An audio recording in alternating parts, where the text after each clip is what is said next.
ज्वार फसल उन्नयन, या इसको बोलते हैं सोरगम क्रॉप इम्प्रूवमेंट। तो सबसे पहले इसके इंट्रोडक्शन या परिचय की बात करें तो इसके सामान्य नाम आपको पता होने चाहिए, इसके जो कॉमन नेम है, ज्वार बोलते हैं इसको, या जोना, या फिर इसको क्या बोलते हैं, जोला, या फिर सोरगम बोल देते हैं। ठीक है, इंग्लिश में भी यही नाम है इनके। इसके बॉटनिकल नेम की बात करें, वनस्पतिक नाम की बात करें, तो जो इसकी कल्टीवेटेड स्पीसीज है या कृष्य जाति है ज्वार की, वो कौन सी है अभी, सोरगम बाइकलर बोलते हैं इसको। ठीक है, इसकी फैमिली आपसे पूछी जा सकती है, तो फैमिली या कुल कौन सा है इसका, ग्रेमिनी या पोएसी बोल देते हैं इसको। अब ज्वार जो है ये C4 पादप है या C4 प्लांट है। ठीक है, तो मैं आपको बता दूं, एक तो ज्वार, दूसरा है मक्का, और तीसरा है गन्ना। ये तीन पौधे ऐसे हैं जो कैसे होते हैं, C4 प्लांट्स होते हैं। ठीक है, सॉर्गम, मेज एंड सुगर केन, ये तीन क्रॉप्स ऐसे हैं जो कैसे होते हैं, C4 प्लांट्स होते हैं। ठीक है, और वीट यानी गेहूं, राइस यानी धान, ठीक है, और बाजरा, ये तीन क्रॉप्स ऐसी हैं जिनके प्लांट्स कैसे होते हैं, C3 प्लांट्स होते हैं। ठीक है, तो ये डिफरेंस जो है वो आपको ध्यान में रखना है। अब C4 प्लांट्स क्या होते हैं भी, आपको पता है प्रकाश संश्लेषण के लिए या फोटोसिंथेसिस के लिए प्लांट्स को क्या चाहिए होता है, कार्बन डाइऑक्साइड की रिक्वायरमेंट होती है। ठीक है, वातावरण के अंदर कार्बन डाइऑक्साइड की अगर कमी हो जाए, ठीक है, तो इस कमी को पूरा करने के लिए कुछ पौधों के अंदर एक नई अडेप्टेशन या नया अनुकूलन जो है वो विकसित हो जाता है। ठीक है, तो इनमें C3 चक्कर यानी जो कैल्विन साइकिल है या कैल्विन चक्र है, उसके साथ साथ C4 चक्कर या C4 साइकिल भी डेवलप हो जाता है। ठीक है, C4 प्लांट्स के अंदर। तो C4 साइकिल जो है या C4 चक्कर जो है, इसका मुख्य कार्य क्या होता है, कार्बन डाइऑक्साइड को एकत्रित करना या कलेक्ट करना। ठीक है, ताकि कमी ना हो कार्बन डाइऑक्साइड की प्रकाश संश्लेषण के लिए या फोटोसिंथेसिस के लिए।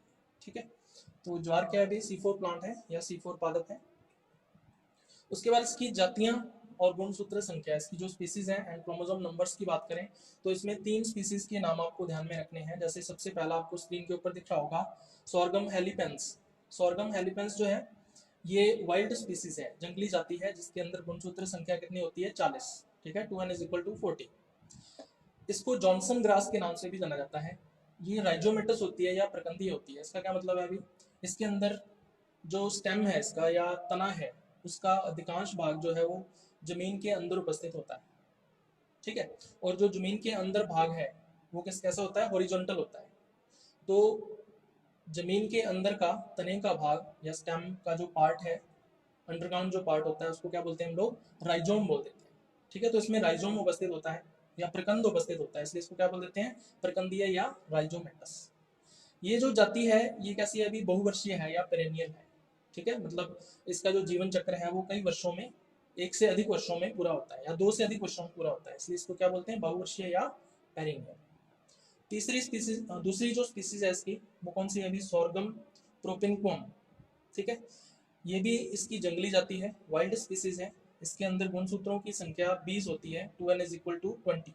ठीक है, ये भी राइजोमेटस है, प्रकंदीय है। इसकी इसमें भी राइजोम जो है वो जमीन के अंदर या अंडरग्राउंड जो है राइजोम उपस्थित होता है। ये भी बहुवर्षीय है या पेरिनियल है। इसका जो लाइफ साइकिल है वो 2 से ज़्यादा वर्षों के अंदर पूर्ण होता है। ठीक है, तो ये दो स्पीसीज हैं इसकी जो वाइल्ड है या जंगली है। तीसरी जाति की बात करें तो ये है अभी सोरगम बाइकलर। ये इसकी कैसी है, कल्टीवेटेड स्पीसीज है या कृष्य जाति है। इसके अंदर गुणसूत्र संख्या की बात करें तो कितने हैं, 2n = 20, यानी कि 20 गुणसूत्र हैं। ये प्रकंद रहित है, लैक राइजोम। इसका मतलब इसमें राइजोम या प्रकंद का पूर्णतः क्या होता है, अभाव होता है। ठीक है, तो जमीन के अंदर इसका तना नहीं होगा। जमीन के अंदर क्या होगा इसका, सिर्फ रूट सिस्टम या मूल तंत्र ही होता है। ठीक है, छोटा जीवन, शॉर्ट लिव्ड होता है ये इसका। हालांकि ये बहुवर्षीय है, पेरिनियल है, लेकिन फिर भी इसका जो जीवन काल है या लाइफ साइकिल है वो छोटा होता है। ठीक है, पहली दो जातियों की तुलना में तो शॉर्ट लिव्ड है या छोटा जीवन है इसका। और ये भी क्या है, बहुवर्षीय है या पेरिनियल है। ठीक है, 2 से अधिक वर्षों में इसका जो जीवन चक्र है वो पूर्ण होता है। तो ये तीन जातियां हैं जिनके नाम आपको ध्यान में रखने हैं। इनके बारे में इनमें से किसी के भी बारे में पूछा जा सकता है। अब ये वाली जो तीसरी जाति है इसकी या तीसरी स्पीसीज है, सोरगम बाइकलर, इसको फिर आगे तीन उपजातियों के अंदर विभाजित किया गया है या तीन सब स्पीसीज के अंदर इसको डिवाइड किया गया है आगे। तो ये सब स्पीसीज कौन कौन सी हैं अभी, सबसे पहली है ड्रूमोंडाई। ड्रूमोंडाई को हम लोग कॉमन भाषा के अंदर या सामान्य भाषा के अंदर क्या बोलते हैं, शटर केन।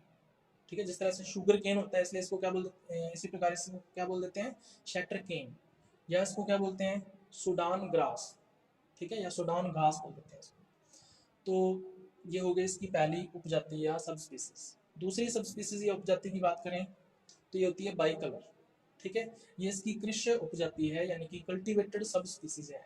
ठीक है, तो सोरगम का एक्चुअल में अगर बॉटनिकल नेम आपसे पूछा जाए तो क्या होगा, सोरगम बाइकलर बाइकलर। ठीक है, तो एक बाइकलर तो इसकी स्पीसीज हो जाएगी और दूसरी बाइकलर क्या है, इसकी सब स्पीसीज हो जाएगी। ठीक है, और तीसरी इसकी सब स्पीसीज जो है या उपजाति जो है वो कौन सी है, ओरंडीनेसी। तो इन तीनों उपजातियों के या सब स्पीसीज के नाम आपको ध्यान में रखने हैं, इनके बारे में डायरेक्ट क्वेश्चन जो है वो पूछा जाता है।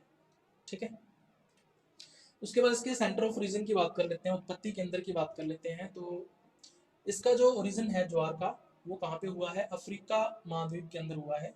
ठीक है, जो अफ्रीका कंटिनेंट है उसमें हुआ था। और अफ्रीका में फिर कहाँ हुआ है, अफ्रीका के उत्तरी पूर्वी भाग। ठीक है, नॉर्थ ईस्ट पार्ट जो है अफ्रीका का, और नॉर्थ ईस्ट पार्ट जो है अफ्रीका का, उसमें कौन कौन से भाग हैं, एक तो है मॉडर्न इथोपिया, है ना, इथोपिया एक देश है जो कि अफ्रीका महाद्वीप में है, मॉडर्न इथोपिया, व सूडान रीजन जो है। ठीक है ना, सूडान एक क्षेत्र है, एक रीजन है अफ्रीका के अंदर। तो ये दोनों जो हैं वो माने जाते हैं उत्पत्ति केंद्र किसके, ज्वार या सोरगम। ठीक है, तो इस पे डायरेक्ट क्वेश्चन पूछा जाएगा ज्वार का जो सेंटर ऑफ रीजन है उससे रिलेटेड। तो उसमें ऑप्शन जो है वो आपको अफ्रीका भी दिया जा सकता है ना, या तो अफ्रीका दिया होगा, या फिर मॉडर्न इथोपिया दिया होगा, या फिर सूडान रीजन दिया होगा। ठीक है, तीनों एक साथ दिए होंगे तो चौथा ऑप्शन क्या होगा फिर, ऑल ऑफ द अबव। तो उसमें ऑल ऑफ द अबव आ जाएगा। ठीक है, तो इस तरह से इसके ऊपर क्वेश्चन जो है वो बन सकता है। उसके बाद इसकी फ्लोरल बायोलॉजी या पुष्पीय बायोलॉजी की बात करते हैं। तो ज्वार का जो पौधा है, सोरगम का जो प्लांट है, उसकी जो ऊंचाई है या लेंथ है वो कितनी होती है, 0.5 से लेके 6 मीटर तक। ठीक है, लगभग आधे मीटर से लेके 6 मीटर तक मैक्सिमम जो है इसकी ऊंचाई हो सकती है। अब इसका जो पुष्पक्रम है या जो इन्फ्लोरेसेंस है वो कहाँ पर उपस्थित होता है, पौधे के शीर्ष पर उपस्थित होता है, यानी कि टर्मिनल पर, प्लांट के बिल्कुल एपिकल पार्ट पर या टर्मिनल पर इन्फ्लोरेसेंस या पुष्पक्रम पाया जाता है। और उस पुष्पक्रम का नाम क्या है अभी, स्पाइक पुष्पक्रम या स्पाइक इन्फ्लोरेसेंस। ठीक है, और उसको हम लोग क्या बोलते हैं, पैनिकल भी बोलते हैं। ठीक है, तो चाहे स्पाइक बोल दो चाहे पैनिकल बोल दो, एक ही बात है। ठीक है, अब नहीं इसको डायग्राम से देखते हैं अभी। तो ये आपको एक प्लांट दिख रहा होगा। ठीक है, ज्वार का जो प्लांट है या ज्वार का जो पौधा है वो लगभग इस तरह से होता है। तो इसके बिल्कुल शीर्ष पर आपको दिख रहा होगा पैनिकल, या इसको स्पाइक भी बोलते हैं। तो पैनिकल की जो लंबाई है वो कितनी होती है अभी, 50 से 60 सेंटीमीटर होती है। ठीक है, 50 से 60 सेंटीमीटर इसकी लंबाई होती है। और ये जो पेनिकल है या स्पाइक है, ये एक पर्ण के कक्ष से, है ना, एक लीफ के एक्सिस से डेवलप होती है। और उस लीफ को क्या बोल देते हैं हम लोग, ध्वज पर्ण, फ्लैग लीफ या बूट लीफ बोल देते हैं। ठीक है, और ये जो पेनिकल है इसका जो स्टॉक है ना, इसका जो वृंत है वो क्या कहलाता है अभी, कलम कहलाता है। ठीक है, और इसके नीचे की तरफ पर्ण या पत्तियां या लीव्स जो है वो उपस्थित होती हैं। और ये जो लीव्स हैं इनमें वेनेशन या जो पर्ण विन्यास है वो किस तरह का होता है, शिरा विन्यास जो है वो किस तरह का होता है, पैरेलल या समानांतर, है ना, क्योंकि ये एक बीजपत्री पौधा है। और एक बीजपत्री या मोनोकोट प्लांट्स में जो लीव्स हैं या पत्तियां हैं उनमें शिरा विन्यास कैसा होता है, वेनेशन समानांतर या पैरेलल होता है। ठीक है, तो ये चीज़ आप लोग देख सकते हो। और इसमें नीचे इसका रूट सिस्टम होता है, और रूट सिस्टम क्राउन की तरह दिखाई देता है या एक मुकुट की तरह दिखाई देता है। ठीक है, इसलिए इसको क्या बोल देते हैं, क्राउन रूट बोल देते हैं। ये जो रूट्स हैं ये कैसी होती हैं अभी, अपस्थानिक या एडवेंटिशियस टाइप की रूट्स होती हैं। ठीक है, तो ये है अभी ज्वार का प्लांट। तो ये इसकी जनरल स्ट्रक्चर है। चलिए इसके बाद इसको आगे कंटिन्यू करते हैं अपने। पेनिकल की लंबाई मैंने आपको पहले भी बता दी है, 50 से 60 सेंटीमीटर तक लंबी हो सकती है ये। पेनिकल की जो चौड़ाई है, विड्थ है, वो कितनी हो सकती है अभी, 30 सेंटीमीटर हो सकती है। ठीक है, तो ज्वार की पेनिकल आपने देखी होगी। अब हर एक पेनिकल के अंदर क्या कुछ उपस्थित होता है, तो प्रत्येक पेनिकल या जो स्पाइक है वो फर्दर आगे विभाजित होती है या डिवाइड होती है, किसके अंदर, ब्रांचेस के अंदर या शाखाओं के अंदर। और ये जो शाखाएं हैं वो दो तरह की हो सकती हैं, प्राइमरी ब्रांचेस या प्राथमिक शाखाएं, और दूसरी होती हैं सेकेंडरी ब्रांचेस या द्वितीयक शाखा है। ठीक है, इसको अपने आगे डायग्राम से भी देखेंगे। और जो स्पाइकिकाएं हैं या स्पाइकलेट्स हैं वो कहाँ पर उपस्थित होती हैं? इन्हीं प्राथमिक व द्वितीयक शाखाओं पर, प्राइमरी या सेकेंडरी ब्रांचेस पर जो स्पाइकलेट्स हैं वो पाई जाती हैं या उपस्थित होती हैं। तो इसको अपने डायग्राम से देखते हैं अभी।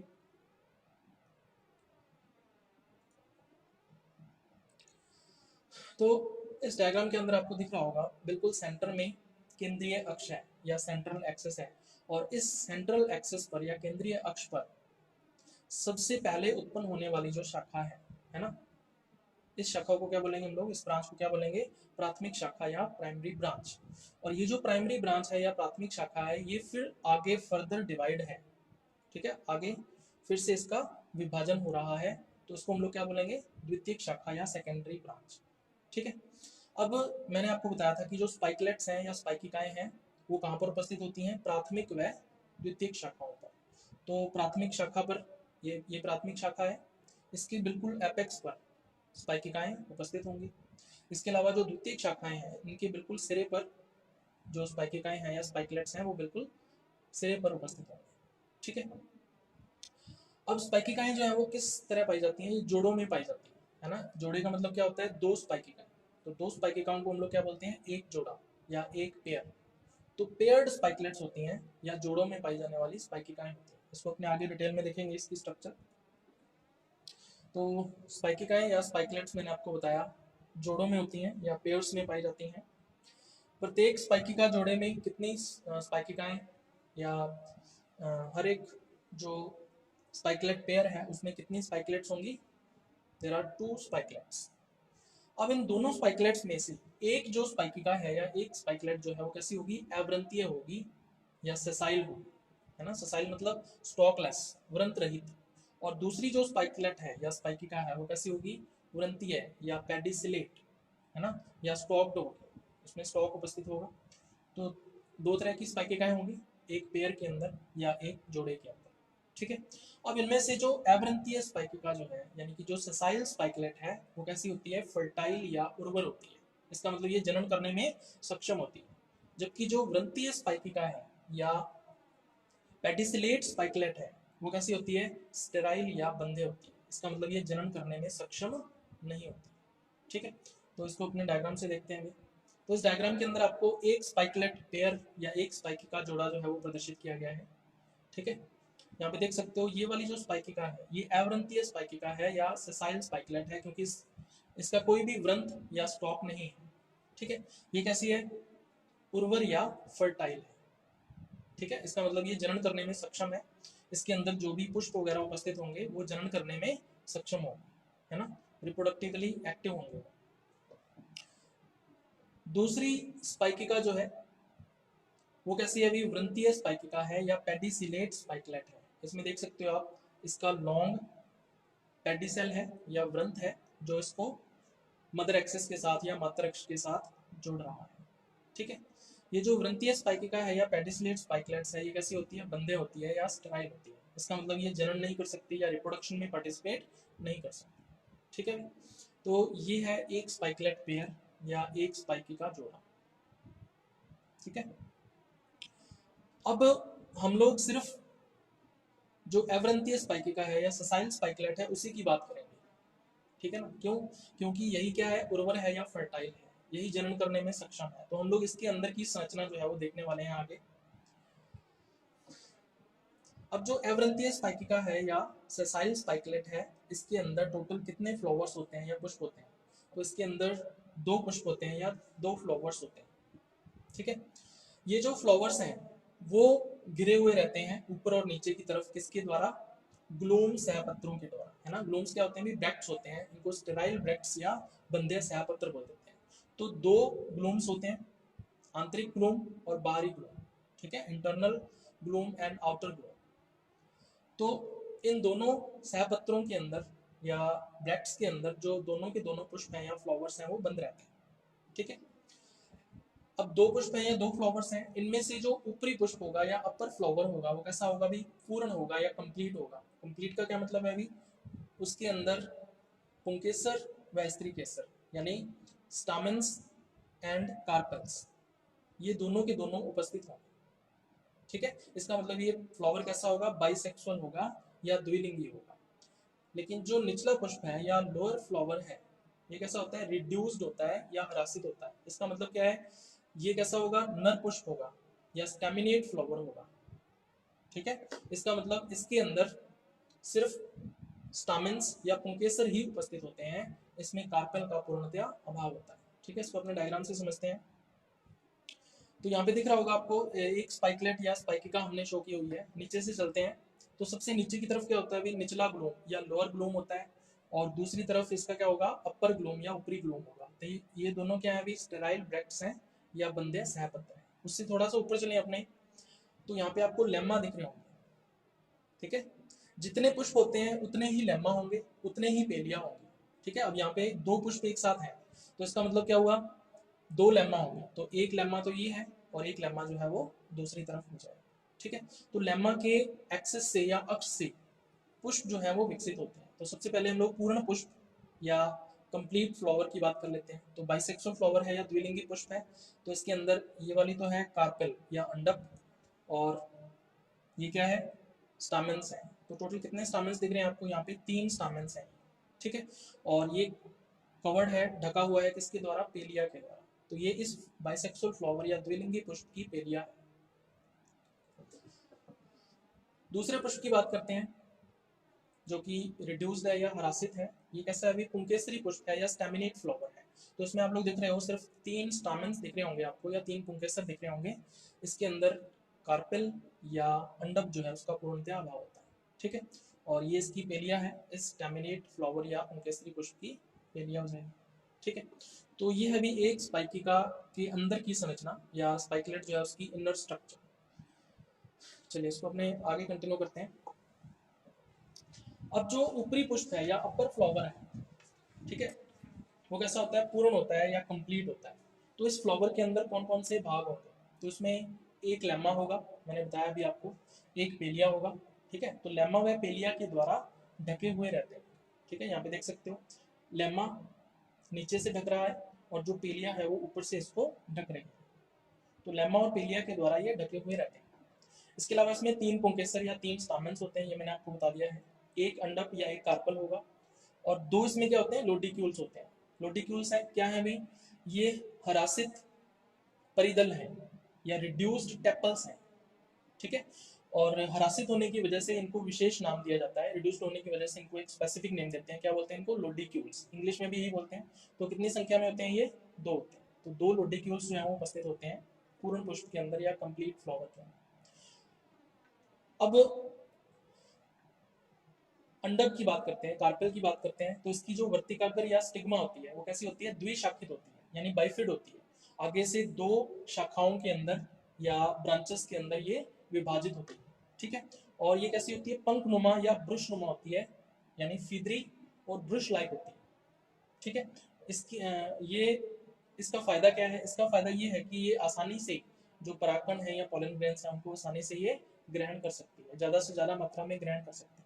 ठीक है, ताकि निषेचन या फर्टिलाइजेशन की जो चांसेस हैं वो बढ़ सके। चलिए, तो सबसे पहले हम लोग ऊपरी पुष्प या पर फ्लावर को डायग्राम से देख लेते हैं। तो यहाँ पे दिख रहा होगा अभी आपको, अपने नीचे से शुरू करते हैं। तो एक तरफ तो क्या है अभी, लेम्मा है। ठीक है, और दूसरी तरफ क्या है, पेलिया है। तो लेम्मा और पेलिया के अंदर ये जो फ्लावर है ये बंद होता है। इसके अलावा मैंने क्या बताया आपको, लोडिक्यूल्स। तो लोडिक्यूल्स की संख्या कितनी होती है, 2। तो यहाँ पे 2 लोडिक्यूल्स देख रहे होंगे आप। ठीक है, उसके बाद इसके मुख्य भाग आ जाते हैं। बिल्कुल सेंटर में आपको दिख रहा होगा इसका अंडक या कार्पेल। तो एक अंडक होता है इसके अंदर, और अंडक जो है या कार्पेल जो है, इसकी जो स्टिग्मा है या वर्तिकाग्र है ना, ये पंखनुमा या ब्रुशनुमा होती है ना, दिख रही होगी आपको। और ये 2 भागों में विभाजित होती है, यानी कि द्विशाखित होती है या बाइफिड होती है। तो ये भी दिख रहा होगा आपको। ठीक है, तो एक ही कार्पेल है या एक ही अंडक है। पुंकेसरों की बात कर लेते हैं, तो 3 पुंकेसर आपको दिख रहे होंगे। एक तो ये वाला है ना, और 2 इस तरफ है। तो 3 पुंकेसर है या 3 स्टामेंस जो है वो अपर फ्लावर या ऊपरी पुष्प के अंदर होते हैं। ठीक है, चलिए उसके बाद निचले पुष्प की बात कर लेते हैं। तो मैंने आपको बताया था कि जो लोअर फ्लावर है वो कैसा होता है, रिड्यूस्ड होता है या हरासित होता है। इसमें कौन कौन से भाग होते हैं, इसमें एक तो लेम्मा होगा और पेलिया होगा, है ना। तो लेम्मा और पेलिया के द्वारा ये ढके हुए रहते हैं। इसको डायग्राम से अगर अपने देखें तो स्पाइकलेट या स्पाइकिका के डायग्राम में मैंने आपको बताया था, ये पुंकेसरी पुष्प है या स्टैमिनेट फ्लावर है, ये लोअर फ्लावर है, ठीक है, निचला पुष्प है। तो इसमें आपको सिर्फ 3 स्टामेन्स दिख रहे होंगे, नीचे की तरफ क्या है, लेमा, और ऊपर की तरफ पैलिया। तो लेमा और पैलिया के द्वारा ये कवर्ड रहते हैं या ढके हुए रहते हैं। इसके अलावा 3 पुंकेसर या स्टामेन्स मैंने आपको बता दिए हैं। 2 लोडिक्यूल्स होते हैं बिल्कुल उसी तरह से, और इसमें अंडक का पूर्णतः अभाव होता है, क्योंकि ये क्या है, नर पुष्प है या मेल फ्लावर है, तो इसमें फीमेल पार्ट या मादा भाग नहीं होगा, तो इसमें अंडक या कार्पेल पूर्णतः क्या होगा, एब्सेंट होगा। तो ये देख सकते हो आप, लोअर फ्लावर या निचला पुष्प। तो इसमें नीचे से स्टार्ट करें अगर अपने, तो एक तरफ क्या होगा, लेमा होगा, और दूसरी तरफ क्या है, पेलिया। तो लेमा और पेलिया के अंदर ये कवर्ड होते हैं। लोडिक्यूल्स मैंने 2 बताया अभी आपको, तो 2 लोडिक्यूल्स आपको दिख रहे होंगे इसके अंदर। इसमें अंडक या कार्पेल का पूर्णतः अभाव होता है, तो यहाँ पे अंडक या कार्पेल नहीं है। पुंकेसर या स्टामेन्स कितने होंगे इसके अंदर, 3 है, तो एक तो ये रहा और 2 ये, तो टोटल 3 स्टामेन्स या पुंकेसर इसमें उपस्थित होता है। तो ये है अभी निचला पुष्प, लोअर फ्लावर, जो कि कैसा होता है, स्टैमिनेट फ्लावर या मेल फ्लावर होता है या नर पुष्प होता है। अब इसका फ्लोरल डायग्राम अपने देख लेते हैं। अगर अपने ऊपर से देखें इसके फ्लावर को, तो किस तरह से ये दिखाई देगा।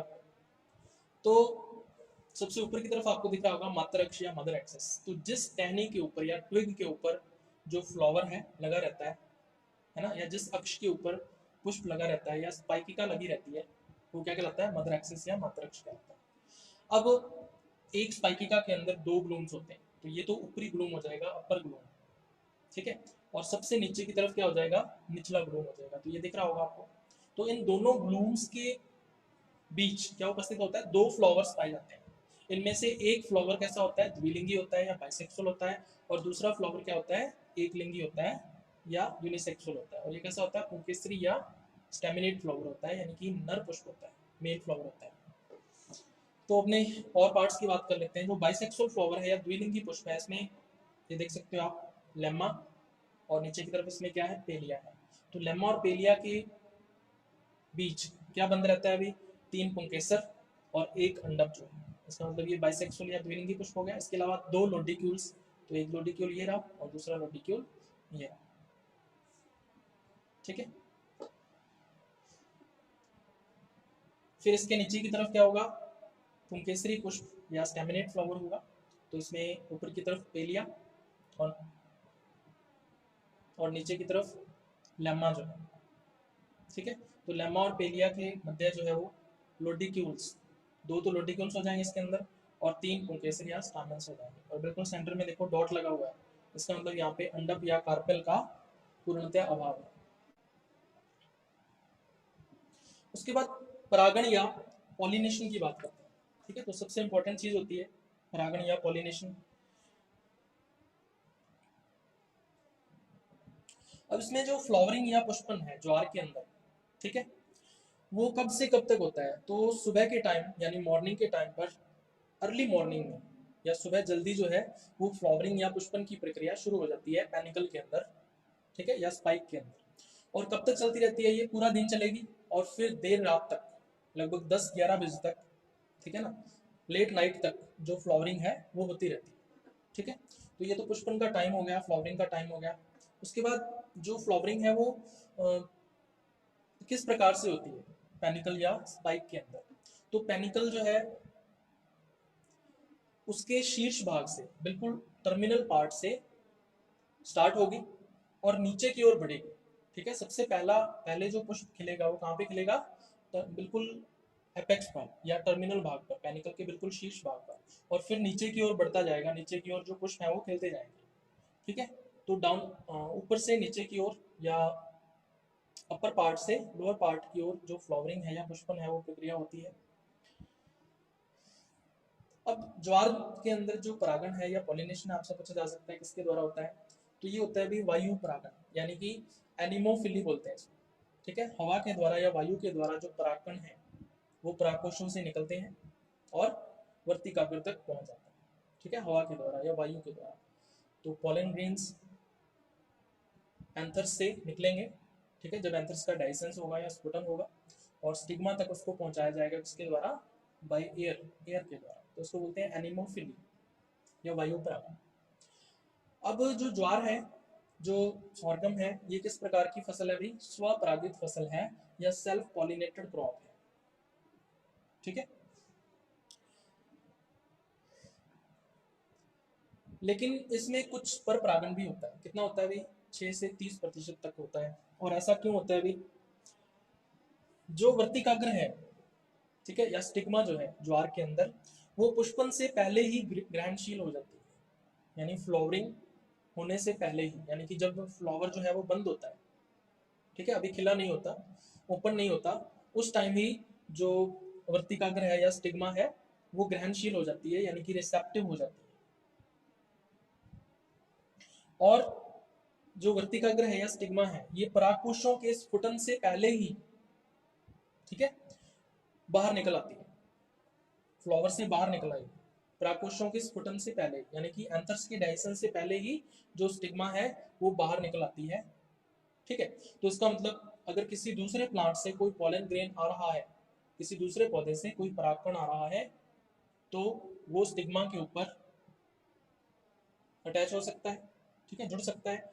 और जब वो स्टिग्मा के ऊपर या वर्तिकाग्र के ऊपर आ गया तो उसका मतलब वो क्या हो गया? क्रॉस पॉलिनेशन या पर परागण हो गया, ठीक है। तो ये जो कंडीशन है वो क्या कहलाती है? स्त्री पूर्वता, या इसको बोलते हैं प्रोटोगाइनी, ठीक है। तो ज्वार के पौधे में प्रोटोगाइनी या स्त्री पूर्वता पाए जाने के कारण 6 से 30% तक पर परागण या क्रॉस पॉलिनेशन भी पाया जाता है, ठीक है। तो ये इसके परागण के बारे में आपको ध्यान में रखना है।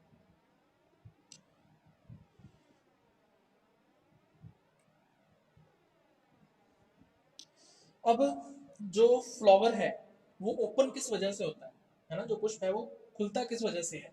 तो लोडिक्यूल्स जो होते हैं, ठीक है ना, लोडिक्यूल्स जो कि हरासित परिदल होते हैं, रिड्यूस्ड टेपल्स होते हैं, कितने होते हैं? 2 होते हैं हर एक पुष्प के अंदर। तो लोडिक्यूल्स में क्या होती है? स्वेलिंग आती है ना। ये मॉइस्चर को ग्रहण करते हैं और मॉइस्चर की वजह से या नमी की वजह से इनमें स्वेलिंग आती है या ये फूल जाते हैं, जिसकी वजह से क्या होता है? जो फ्लावर है या पुष्प है उसके अंदर प्रेशर बढ़ जाता है, दाब बढ़ जाता है, और दाब बढ़ने की वजह से जो ग्लूम्स हैं, है ना, ग्लूम्स है, पत्र जो होते हैं वो एक दूसरे से दूर दूर हो जाते हैं, जिससे जो फ्लावर है वो ओपन हो जाता है या पुष्प जो है वो खुल जाता है, ठीक है। और फ्लावर खुल गया, पुष्प जो है वो ओपन हो गया, इसका मतलब जो वर्तिकाग्र होगी या स्टिग्मा होगी वो बाहर आ जाए। अब जो वर्तिकाग्र है या स्टिग्मा है ये कब तक रिसेप्टिव स्टेट में रहेगी या कब तक ग्राही बनी रहेगी? तो ये जब पुष्पन कंप्लीट हो जाता है, पूर्ण हो जाता है, या फ्लावरिंग जो है जब कंप्लीट हो जाती है, तो उसके 8 से 16 दिन बाद तक भी जो वर्तिकाग्र है वो परागकणों को ग्रहण करने के लिए या पॉलन ग्रेन्स को रिसीव करने के लिए तैयार रहता है, ठीक है। तो इसकी रिसेप्टिविटी या ग्रहणशीलता फ्लावरिंग के या पुष्पन के पूर्ण होने के 8 से 16 दिन बाद तक भी बनी रहती है, ठीक है। तो ये खास बात होती है ज्वार की। परागकण जो है उनकी जीवन क्षमता कितनी होती है? कुछ घंटों की, लगभग 4 से 5 घंटे तक जो परागकण है या पॉलन ग्रेन है वो जीवित रह सकता है या वायबल रह सकता है, ठीक है। तो कुछ घंटों के पश्चात क्या होगा? ये वापस डेड हो जाते हैं या निष्क्रिय हो जाते हैं। तो इसका मतलब 4 से 5 घंटों में परागण होना या पॉलिनेशन होना आवश्यक होता है, ठीक है। तो ये इसकी खास बात है। एक बार जब परागण हो जाता है या पॉलिनेशन हो जाता है तो उसके बाद 2 से 4 घंटे का समय लगता है किसमें? निषेचन पूर्ण होने में या फर्टिलाइजेशन कंप्लीट होने में, ठीक है। तो पॉलिनेशन के कंप्लीट होने के पश्चात 2 से 4 घंटों के अंदर ही निषेचन या फर्टिलाइजेशन का जो प्रोसेस है वो कंप्लीट हो जाता है, ठीक है। अब आपसे फ्रूट के बारे में पूछा जाएगा, तो फ्रूट जो मैंने आपको धान के अंदर बताया था, है ना, पैडी में, या मेज के अंदर बताया था, मक्का के अंदर, वही सोरगम में भी होता है। तो सोरगम में भी किस तरह का फ्रूट है? कैरियोप्सिस टाइप का फ्रूट है। तो इसमें यही इसका बीज होगा और यही इसका फल होगा, ठीक है। क्यों? क्योंकि इसके अंदर जो फल बित्ती है, जो पेरिकार्प है या फ्रूट वॉल है, वो बीज चोल के साथ या सीड पॉट के साथ क्या हो जाती है? फ्यूज हो जाती है या संलयित हो जाती है, ठीक है। तो इस वजह से यही इसका फ्रूट कहलाता है और यही इसका क्या कहलाता है? सीड कहलाता है। तो फ्रूट और सीड दोनों एक ही बात होती है। जितने भी ग्रेमिनी या पोएसी फैमिली के मेंबर्स हैं उन सब में ऐसा ही होता है, ठीक है। तो ये इंपॉर्टेंट चीज है भी। चलिए उसके बाद फिर नेक्स्ट हम लोग देखेंगे प्रजनन उद्देश्य या ब्रीडिंग ऑब्जेक्टिव्स। तो मैंने आपको बताया था कि जो प्रजनन उद्देश्य है या ब्रीडिंग ऑब्जेक्टिव्स हैं वो एक फसल से दूसरी फसल में परिवर्तित होते रहते हैं। तो ज्वार में देखते हैं हम लोग, जैसे सबसे पहला जो कि लगभग सभी फसलों के अंदर एक ही रहता है, अधिक उपज या हाई यील्ड। ठीक है, तो ज्वार के अंदर जो उपज है या यील्ड है वो कई फैक्टर्स पर या कई कारकों के ऊपर निर्भर करती है। जैसे सबसे पहला है पेनिकल की लंबाई व चौड़ाई, यानी length and width of panicle. ठीक है, पेनिकल की लंबाई जितनी ज़्यादा होगी और जो विड्थ है या चौड़ाई है जितनी ज़्यादा होगी, उतनी ही ज़्यादा संख्या में हमें ग्रेन्स या दाने जो हैं वो मिलेंगे। ठीक है, तो पर हेक्टेयर जो उपज है वो उतनी ही ज़्यादा होगी। दूसरा, प्रति पेनिकल प्राथमिक व द्वितीयक शाखाओं की संख्या। ठीक है, पर panicle primary and secondary branches जो हैं उनका जो नंबर है, ठीक है, वो भी एक फैक्टर हो सकता है। तो एक पेनिकल के अंदर या स्पाइक के अंदर जितनी ज़्यादा संख्या में प्राथमिक व द्वितीयक शाखाएं होंगी, प्राइमरी एंड सेकेंडरी ब्रांचेस होंगी, उतने ही ज़्यादा स्पाइकलेट्स होंगी, है ना, उतने ही ज़्यादा फ्लावर्स होंगे, उतने ही ज़्यादा सीड्स बनेंगे, बीज बनेंगे, और उपज जो है वो उससे बढ़ जाएगी। ठीक है, तीसरा है 100 ग्राम बीजों का भार। ठीक है, तो 100 ग्राम बीजों का जो भार है वो जितना ज़्यादा होगा उतनी ही जो प्रति हेक्टेयर उपज है ज्वार की वो अधिक होगी। ठीक है, और चौथा फैक्टर है प्रति पेनिकल स्पाइकिकाओं की संख्या। ठीक है, एक पेनिकल में नंबर ऑफ स्पाइकलेट्स जो है या स्पाइकिकाओं की जो संख्या है जितनी ज़्यादा होगी उतनी ही ज़्यादा उपज हमें ज्वार की फसल में देखने को मिलेगी। तो ये 4 फैक्टर्स हैं जो ज्वार में उपज को प्रभावित करते हैं। ठीक है, दूसरा है अभी अधिक चारा उपज या हायर फोडर यील्ड। जितने भी ज्वार उगाई जाती है, अपने इंडिया की ही बात करते हैं, भारत के अंदर जितनी भी ज्वार की फसल उगाई जाती है उसमें से जो 35% ज्वार की फसल है वो किस लिए उगाई जाती है? पशु चारे के लिए या कैटल फोडर के लिए उगाई जाती है। ठीक है, तो हमारा ये ऑब्जेक्टिव होना चाहिए प्लांट ब्रीडिंग का या पादप प्रजनन का कि हमें ज्वार से ज़्यादा मात्रा में ज़्यादा से ज़्यादा समय तक जो हरा चारा है या ग्रीन फूडर है वो मिल सके। ठीक है, तो ये दूसरा इसका ऑब्जेक्टिव या उद्देश्य है। तीसरा ऑब्जेक्टिव या उद्देश्य है शीघ्र परिपक्वता या अर्ली मैचुरेशन इसको बोल देते हैं। ठीक है, तो ज्वार जो है वो पकने में कितना समय लेती है? अभी 90 से लेके 170 दिन का समय ले सकती है। ठीक है, 90 to 170 डेज में जो ज्वार है वो मैच्योर हो जाती है, यानी कि उसमें सीड का फॉर्मेशन जो है वो हो जाता है। ठीक है, अब जो मैचुरेशन पीरियड है या परिपक्वन काल है इसको कुछ फैक्टर्स के द्वारा या कारकों के द्वारा प्रभावित किया जा सकता है, जैसे जीन प्रारूप जो है, जीनोटाइप। ठीक है, अब ज्वार की अलग अलग किस्मों के अंदर अलग अलग प्रकार का जीन प्रारूप हमें देखने को मिलता है। ठीक है, कुछ जीन प्रारूप या जीनोटाइप ऐसे होंगे जो कम समय में, यानी कि 90 से 100 दिनों में ही, 90 to 100 डेज में ही पककर तैयार हो जाएंगे। कुछ जीन प्रारूप या जीनोटाइप ऐसे होंगे जो 160 से 170 दिन का समय लेंगे। ठीक है, मैचुरेशन में। तो इस तरह से जीनोटाइप या जीन प्रारूप जो है वो प्रभावित कर रहा है परिपक्वन काल या मैचुरेशन पीरियड। दूसरा है तापमान। तापमान जो है वो कंटिन्यूसली चेंज होता रहता है, लगातार परिवर्तित होता रहता है। तो तापमान की जो परिस्थिति है वो ज्वार की फसल के परिपक्वन काल को या मैचुरेशन पीरियड को प्रभावित करती है। ठीक है, इसके अलावा प्रकाश काल जो है, ठीक है, प्रकाश काल या फोटो पीरियड जो है वो किसको प्रभावित करता है?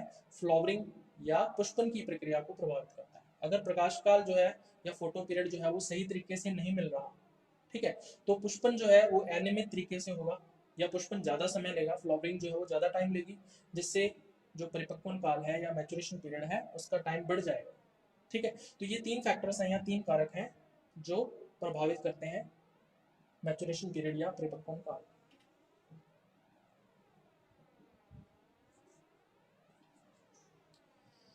उसके बाद नेक्स्ट है भाई कीट रोधिता या इंसेक्ट रेजिस्टेंस। तो ज्वार की फसल को कई प्रकार के जो कीट हैं या इंसेक्ट्स हैं वो डैमेज कर सकते हैं, भी क्षति पहुंचा सकते हैं। उसकी वजह से होता क्या है, जो उपज है वो कम हो जाएगी, जो गुणवत्ता है या क्वालिटी है ज्वार की वो कम हो जाएगी, जिससे क्या होगा, हमें आर्थिक नुकसान हो सकता है। ठीक है, इसलिए हमें पादप प्रजनन के अंदर एक उद्देश्य या ऑब्जेक्टिव रखना है कि हमें कीटों के प्रति जो रोधी किस्में हैं या इंसेक्ट्स के प्रति जो रेजिस्टेंट वेराइटीज़ हैं वो डेवलप करनी है।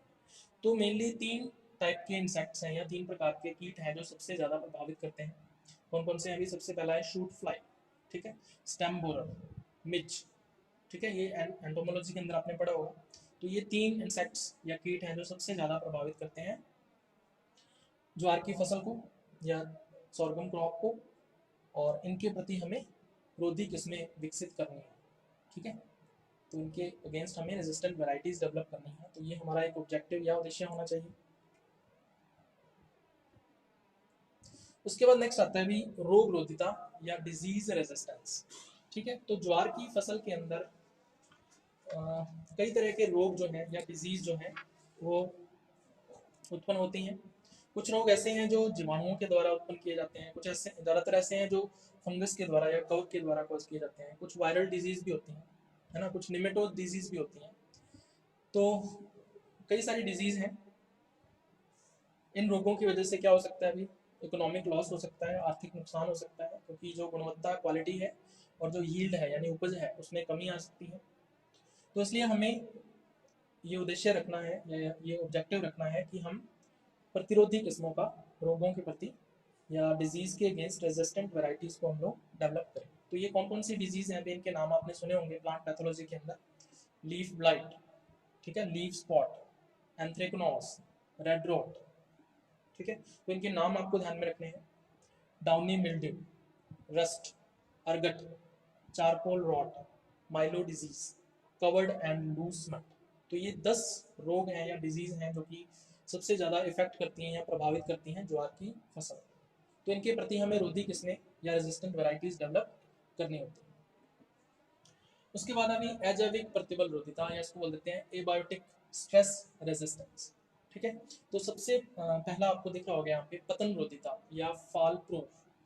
तो ज्वार की फसल में जो फॉलिंग की प्रॉब्लम है या पतन की जो समस्या है वो सबसे ज़्यादा रहती है। ज्वार का पौधा जो है वो 6 मीटर तक लंबाई जो है वो उसकी अधिकतम हो सकती है, ठीक है, 6 मीटर लंबाई बहुत होती है।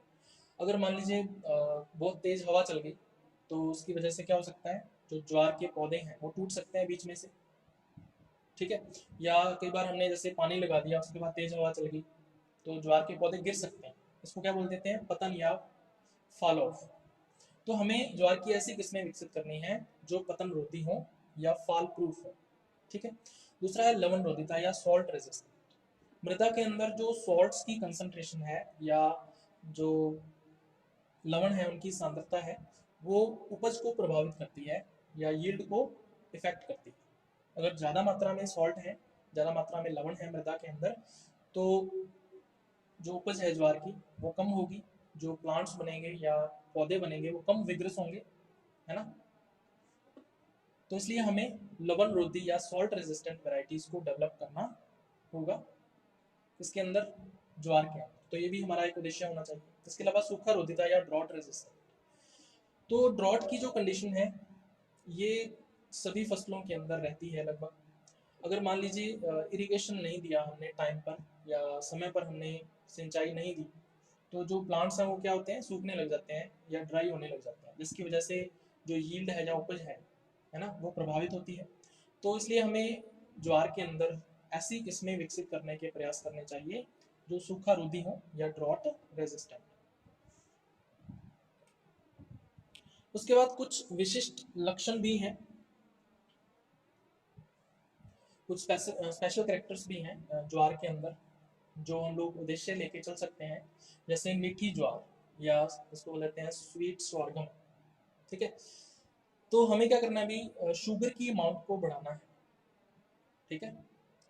ज्वार के बीजों के अंदर या ज्वार की पत्तियों के अंदर हमें क्या करना है? शुगर के कंटेंट को बढ़ाना है। तो ये हमारा एक उद्देश्य होना चाहिए। तो ज्वार जितनी मीठी होगी भी उतना ही जो कैटल्स हैं या पशु हैं उनके द्वारा ज़्यादा पसंद की जाएगी, है ना। तो फूडर के रूप में हम लोग इसका ज़्यादा यूज़ करेंगे। इसके अलावा बीज में अगर ज़्यादा शर्करा है या शुगर है तो उसकी क्वालिटी बढ़ जाएगी, ठीक है। तो वो भी हमारे लिए इकोनॉमिकली ज़्यादा इंपॉर्टेंट हो सकती है। इसके अलावा ज्वार के अंदर एक खरपतवार होती है स्ट्रिगा, है ना। स्ट्रिगा खरपतवार जो है या स्ट्रिगा जो वीड है वो कंपटीशन करती है, ठीक है, किसके लिए? स्पेस के लिए, जगह के लिए, न्यूट्रिएंट्स के लिए, ठीक है, पोषक पदार्थों के लिए, मृदा से जो भी लिए जाते हैं। इसके अलावा वाटर के लिए, ठीक है ना, जो भी हम लोग सिंचाई देते हैं तो वो सारी की सारी स्ट्रिगा प्लांट के द्वारा खींच ली जाती है। तो ये जो खरपतवार है वो काफ़ी नुकसान पहुंचाती है ज्वार की फसल को, इसलिए हमें ऐसे ऐसे कैरेक्टर विकसित करने हैं ज्वार के अंदर ताकि वो ज़्यादा कंपटीशन कर सकें किसके साथ? स्ट्रिगा खरपतवार के साथ। तो हमें स्ट्रिगा खरपतवार रोधी किस्में जो है वो विकसित करनी है ज्वार की फसल में। उसके बाद पोषक मूल्य या न्यूट्रिटिव वैल्यू की बात करते हैं। तो ज्वार में एक अमीनो अम्ल होता है, एक अमीनो एसिड होता है, इसको बोलते हैं लाइसिन। तो लाइसिन मुख्य अमीनो अम्ल होता है। लाइसिन की मात्रा अगर ज्वार में जितनी ज़्यादा होगी, ज्वार के बीजों में जितना अधिक मात्रा में लाइसिन होगा, उतनी ही ज़्यादा गुणवत्ता या क्वालिटी मानी जाएगी ज्वार की, ठीक है। तो लाइसिन अमीनो अम्ल की मात्रा को बढ़ाना भी हमारा एक उद्देश्य हो सकता है प्लांट ब्रीडिंग के, ठीक है, ज्वार की फसल में। तो ये है अभी ब्रीडिंग ऑब्जेक्टिव्स या प्रजनन उद्देश्य जो आपको करने हैं। उसके बाद लास्ट हम लोग देखेंगे इसके अंदर प्रजनन विधियां या ब्रीडिंग मेथड्स। तो कौन कौन सी विधियों का उपयोग जो है वो इसके अंदर किया जाता है। जैसे सबसे पहले आपको दिख रहा होगा पुरस्थापन या इंट्रोडक्शन बोल देते हैं इसको। तो कई देशों से ज्वार का या सोरगम का जो जन्म द्रव्य है या जर्म प्लाज्म है उसका इंपोर्ट किया गया है या उसका आयात किया गया है भारत के अंदर, ठीक है, इंडिया में।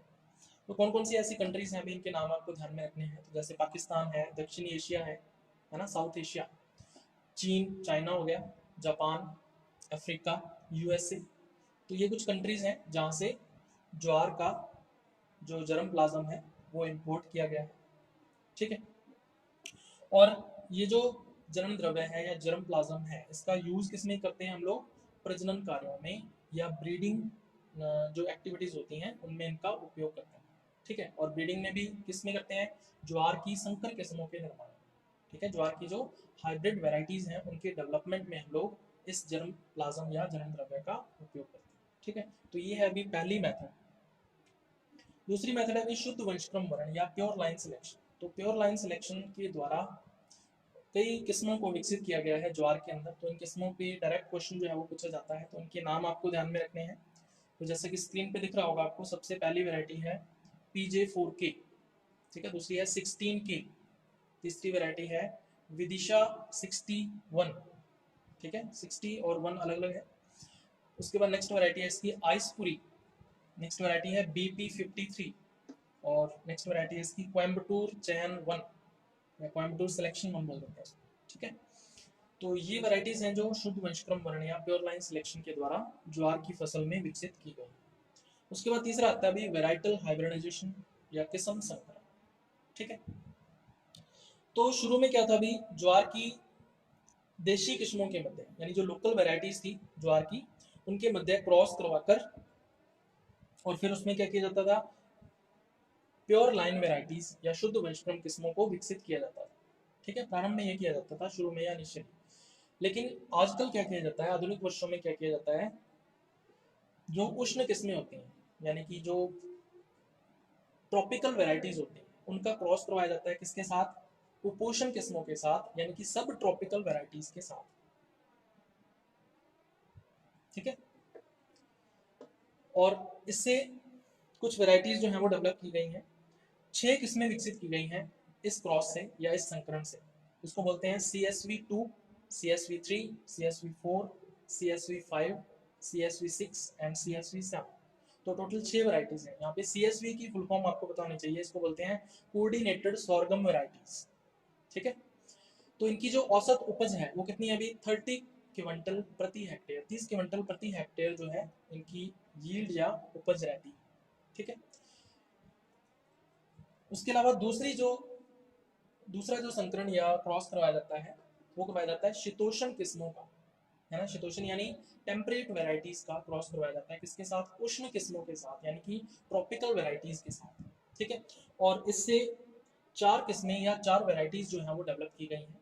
इनके नाम आपको ध्यान में होने चाहिए। CSV8R ये एक वेराइटी है, ठीक है। और 3 वेराइटीज ये हैं, CSV10, CSV11 और CSV12। यहाँ पे CSV की फुल फॉर्म क्या है? Coordinated sorghum varieties. इनकी उपज जो है वो पहली वाली से ज़्यादा है। कितनी है? 35 क्विंटल प्रति हेक्टेयर या 35 क्विंटल प्रति हेक्टेयर। ठीक है, तो ये है अभी तीसरी विधि, प्रजनन विधि या ब्रीडिंग मेथड। नेक्स्ट जो है ब्रीडिंग मेथड या प्रजनन विधि कौन सी है? संकर किस्में या हाइब्रिड वैरायटीज। तो हाइब्रिड वैरायटीज को डेवलप करने के लिए या संकर किस्मों को विकसित करने के लिए हेटेरोसिस और CGMS यानी साइटोप्लाज्मिक जेनेटिक मेल स्टेरिलिटी का उपयोग जो है वो सबसे ज़्यादा ज्वार के अंदर किया जाता है। ठीक है, तो ज्वार में कितनी किस्में विकसित की गई हैं इस विधि के द्वारा? 11 किस्में। ठीक है, टोटल 11 किस्में हैं। इनके नाम पहले भी मैंने आपको बताए थे। CSH1 से लेके CSH11 तक टोटल 11 है। ठीक है, मतलब पहली क्या हो गई? CSH1, फिर दूसरी CSH2, 3, 4, 5, 6, 7, 8, 9, 10 और 11 तक टोटल 11 किस्में हैं या 11 वैरायटीज हैं। यहाँ पे CSH की फुल फॉर्म आपको बतानी चाहिए। ये क्या होता है? Coordinated sorghum hybrid. ठीक है, तो ये है अभी हाइब्रिड वैरायटीज। तो ये 4 तरह की प्रजनन विधियां या ब्रीडिंग मेथड्स का उपयोग किया जाता है ज्वार की फसल के अंदर या सॉर्गम क्रॉप के अंदर।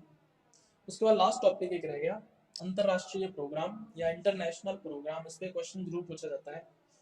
ठीक है, पहले भी इस पे क्वेश्चन आए हुए हैं। तो एक ऐसा इंटरनेशनल प्रोग्राम है या अंतरराष्ट्रीय प्रोग्राम है जो चल रहा है, ठीक है, जो सिर्फ सॉर्गम या ज्वार से ही नहीं बल्कि और भी कई फसलों से संबंधित है। तो वो कौन कौन सी फसलें, उनके बारे में लोग पढ़ेंगे। तो इस प्रोग्राम का नाम क्या है? अभी इक्रीसैट। ठीक है, बहुत फेमस है। इक्रीसैट की फुल फॉर्म भी आपसे पूछी जा सकती है एग्जाम के अंदर, तो एग्जाम के पॉइंट ऑफ व्यू से इंपॉर्टेंट है। कॉम्पिटिटिव एग्जाम में भी इसके बारे में पूछा जा सकता है। तो फुल फॉर्म क्या है इसकी? International crops research institute for the semi arid tropics. ठीक है, तो ये फुल फॉर्म आपको रट लेनी है, इंपॉर्टेंट चीज़ है। इक्रीसैट की भारत में शुरुआत कब हुई थी? भी इंटरनेशनल प्रोग्राम है ये। इसकी भारत में जो शुरुआत है वो हुई थी 1972 में, 1972 में हुई थी। और कहाँ पर हुई थी ये सबसे इंपॉर्टेंट है, इसमें जरूर क्वेश्चन पूछते हैं। पंटेचेरू, हैदराबाद, आंध्र प्रदेश के अंदर। ठीक है, तो इस जगह का नाम आपको ध्यान में रखना है, इस पर डायरेक्ट क्वेश्चन पूछा जाता है। अब ये जो इक्रीसैट है, यहाँ पर कौन कौन सी फसलों का उन्नयन किया जाता है या कौन कौन सी क्रॉप्स की इम्प्रूवमेंट पर काम चल रहा है? ठीक है, तो इसके अंदर 5 फसलें हैं या 5 क्रॉप्स हैं जिनके नाम आपको ध्यान में रखने हैं। अभी सबसे पहला ज्वार आ गया, सॉर्गम। दूसरा है बाजरा, पर्ल मिलेट। तीसरा है मूंगफली यानी ग्राउंडनट। चौथा है अरहर यानी पीजन पी। और पांचवा है चना यानी ग्राम। तो ये 5 फसलें ऐसी हैं, 5 क्रॉप्स ऐसी हैं जिन पर इम्प्रूवमेंट वर्क या उन्नयन कार्य जो है वो चल रहा है। कहाँ पर? इक्रीसैट में। ठीक है, तो इक्रीसैट इंपॉर्टेंट चीज है। अब इक्रीसैट में ज्वार से संबंधित एक इम्पॉर्टेंट पॉइंट है जो आपको पता होना चाहिए। ज्वार का जो जन्म द्रव्य है, जो जर्म प्लाज्म है, उसकी 26,000 प्राथमिक प्रविष्टियों का अनुरक्षण यहाँ पे किया गया है। ठीक है, मतलब 26,000 जो प्राइमरी एंट्रीज हैं इसके जर्म प्लाज्म की, उसका मेंटेनेंस यहाँ पे किया जा रहा है इक्रीसैट के अंदर। ठीक है, तो ये इंपॉर्टेंट चीज़ है जो आपको ध्यान में रखनी है। इक्रीसैट में ज्वार की जो सबसे बेस्ट या सबसे अच्छी किस्में जो है या वैरायटीज जो हैं वो कौन कौन सी चल रही हैं, इस पर भी डायरेक्ट क्वेश्चन पूछा जा सकता है। तो ये 4 वैरायटीज हैं, इनके नाम आपको ध्यान में रखने हैं। ICSH10, ICSH86646, ICSH86647 and ICSH86749। तो ये 4 वैरायटीज हैं या किस्में हैं जो सबसे अच्छी हैं या सबसे बेटर वैरायटीज हैं ज्वार की, जो कि